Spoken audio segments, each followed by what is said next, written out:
Panchayat president K ഹനീഫയുടെ മനസ്സിൽ ഉദിച്ച ആശയമാണ് സേവനത്തിനൊപ്പം ജനങ്ങൾക്ക് സ്നേഹമധുരം വിളമ്പുന്ന പദ്ധതി.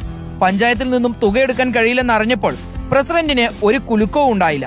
തനിക്ക് ഓണറേറിയമായി കിട്ടുന്ന തുക മാത്രം ഉപയോഗിച്ച് ഹനീഫ സ്നേഹമധുരം വിളമ്പി തുടങ്ങി. ജനങ്ങളുടെ ആവശ്യങ്ങൾ എന്തിനാണോ വരുന്നത് അത് ചെയ്തു കൊടുക്കാനും എന്നുള്ളതും അവരെ ഒരു അതിഥിയായി കണ്ട് സൽക്കരിച്ച് ഈ ചായയോ ഇത് കൊടുത്തു വിടുമ്പോൾ അവർക്ക് നമ്മളോടുള്ള അടുപ്പം വളരെ ദൃഢതമുള്ള അടുപ്പമാവും. അവർക്ക് ധൈര്യം പൂർവ്വം കടന്നു വരാനും കാര്യങ്ങൾ സഹായിച്ചു പോകാനുള്ള ഒരു ഇതുണ്ടാവും.